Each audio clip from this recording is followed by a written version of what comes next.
Hello, my YouTube world. It's Johnny Mo. I'm going to come to you with a little bit of question and answer. I'm going to answer 3 questions that I get the most asked all the time. Number 1, how do you deal with rain delays? Okay. Let's say it rained Monday through Thursday. Just total washout. You can't do nothing. Well, on that Friday, I would start on my Wednesday, and by Saturday night, I would try to finish Wednesday, Thursday, Friday from Friday into Saturday night, which is possible, but it's going to be very long days. What I would then do on the following week, on Monday, Tuesday, Wednesday, I'd pick back up on my Monday or Monday, Tuesday. I would charge time and a half for Monday's lawns and Tuesday's lawns. So let's say I had a $40 lawn. The bill for that week is $60. You're going to say, oh, you can't do that. That's how I've always done it. I've only had one person call me out on it, and when I explained it to them, it rained all week, your lawn's very high, it took me a lot longer to finish it off. I didn't charge you double, but I did have to do it. Never a complaint. And honestly, that doesn't happen too much. Maybe happened 5 times total in all the years I've been in business. But when it does happen, that's how I do it. Secondly, let's say if I get rained out on 2 days, Monday and Tuesday. Let's say it just pours for Monday and Tuesday. What I then do is I'll start on my Monday, on Wednesday, and I'll go all the way to Saturday evening to get as many as I can get cut. And generally what happens is that Friday schedule generally doesn't get cut by Saturday evening. Okay, so here's what I do. On Monday, I'll cut my Friday route. That following Saturday, I will then cut that Friday route again and put them back on schedule. Never had a complaint doing it. I had one customer a couple years ago, I think it was last year, actually asked me, like, what are you doing? He was just here. I said, well, you're a Friday schedule. I'm putting you back. You're not losing.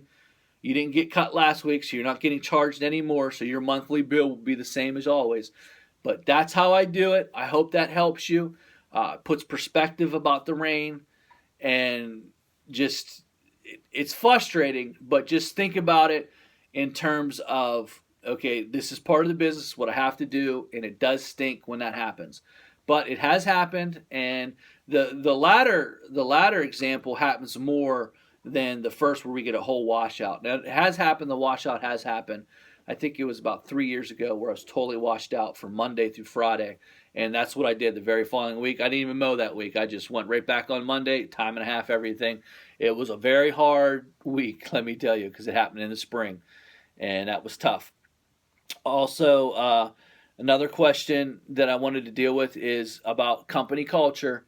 On the last video, someone, I forget his name, great post, basically talking about Lawn Care Millionaire and how he did things, and I just want to say up front, I have nothing against Lawn Care Millionaire, Stanley Genetic, even George Pack, love their videos. I just said, I've asked Stanley for advice. I've actually called him and asked for advice. We've talked, and after sitting and thinking about it, there's just no way I could relate that kind of money to an employee on the lawn care side of things, meaning mowing.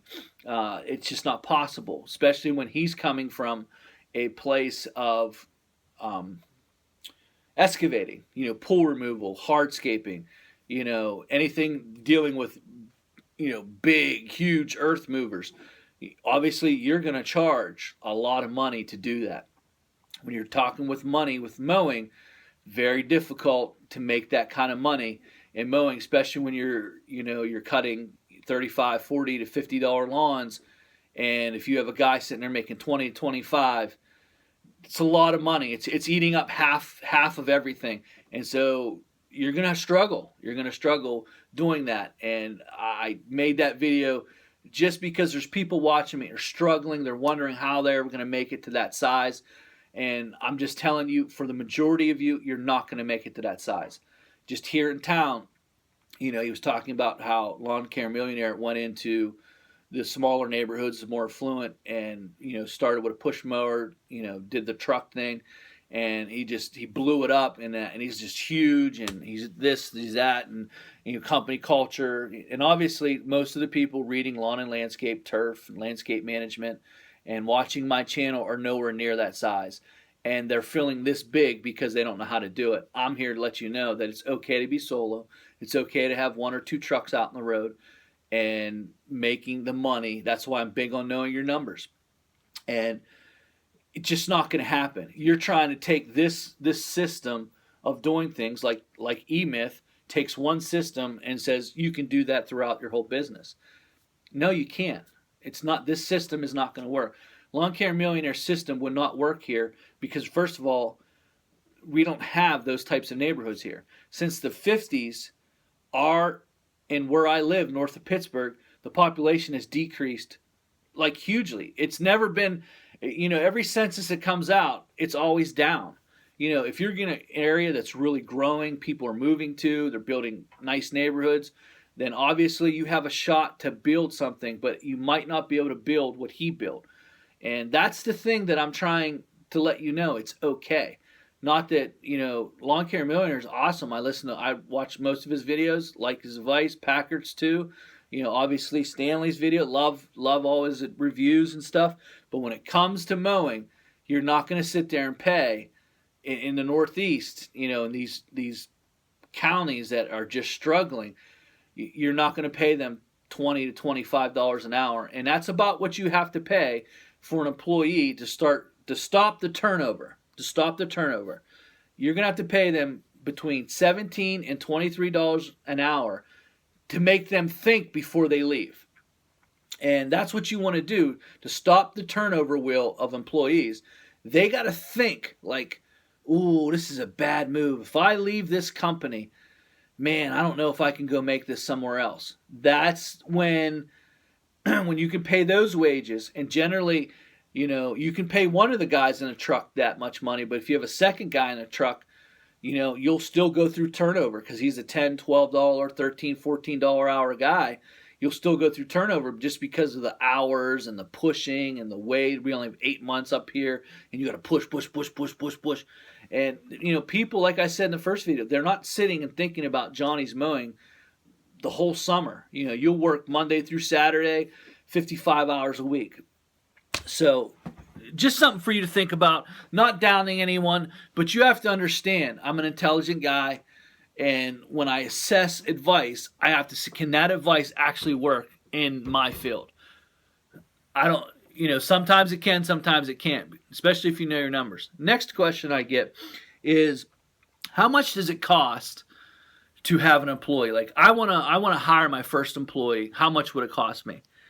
All right, very first thing you want to do, and I'm going to suggest that you do this right. Do not put someone in your truck paying cash. I just watched a Dan Trimmer's video where the guy hit his Mercedes-Benz. He even stated it in the video. He also stated that he is a 1099 guy.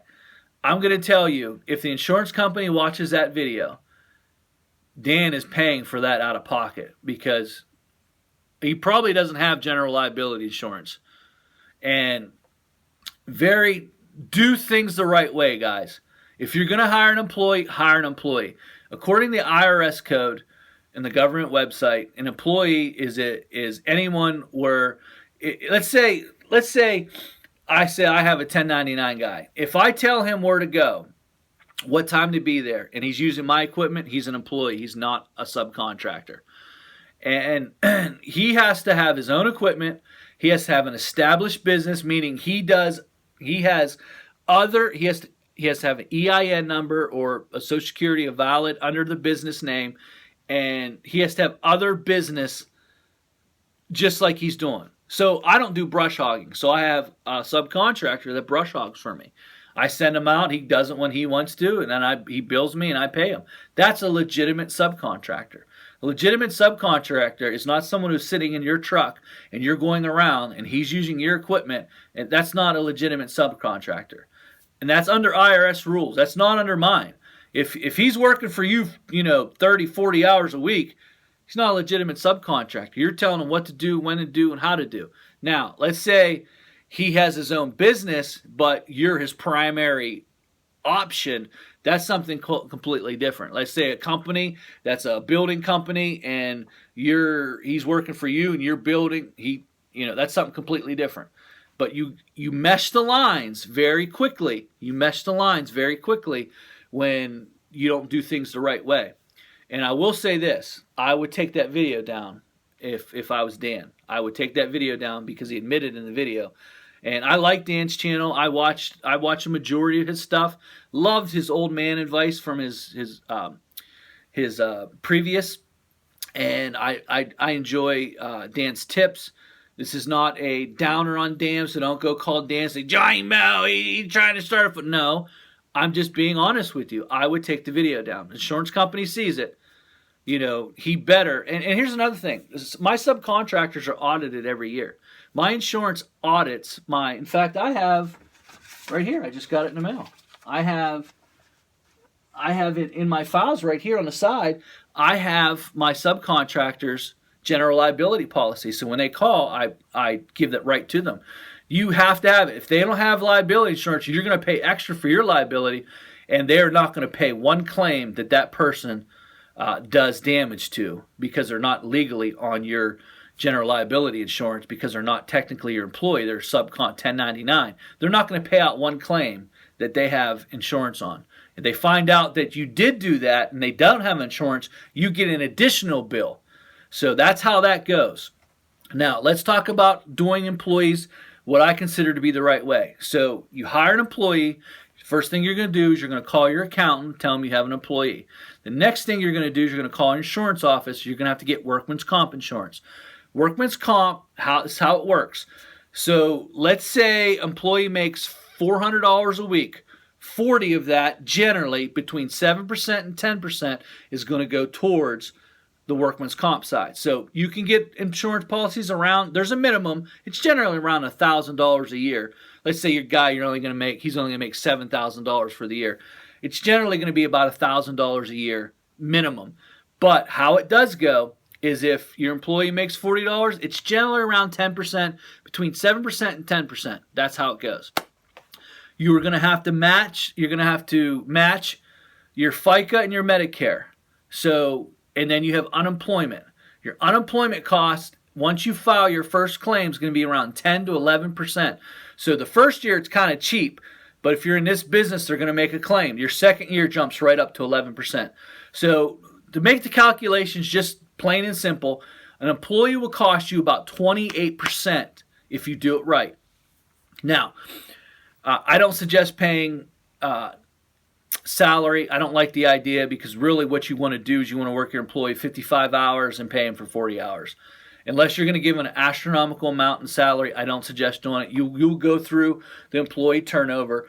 And if you don't, what they're going to do is they're going to rush through their work. They're going to miss a lot of stuff, and you're going to have issues all the time. And they're like, I'm not getting paid for that. You're going to go through employees. Do it right if you really want to be in longevity in this business. So let's say you have an employee who's making $12 an hour, and his weekly cut is $480. About 28% of that is going to go out as your cost. So about $135 is going to be your cost for that employee. So your total employee cost for that week is actually $615. That's how it is.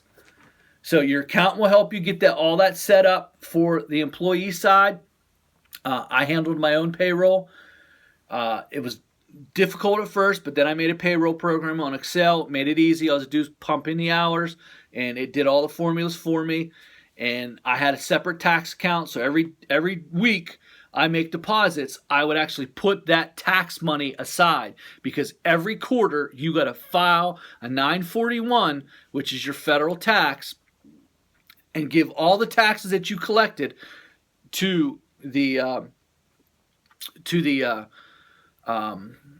government. And then you have your state tax, everything, and then you have your local tax, everything that you collected and put aside, which you better put aside, because if you get behind on that, you're not going to get caught up. So every paycheck, I'd put aside that tax money and put it into a tax account, and then every quarter I would file the necessary things. Guys, I hope that helps. There's popular questions. So basically about 28% is what an employee will cost you of their wages.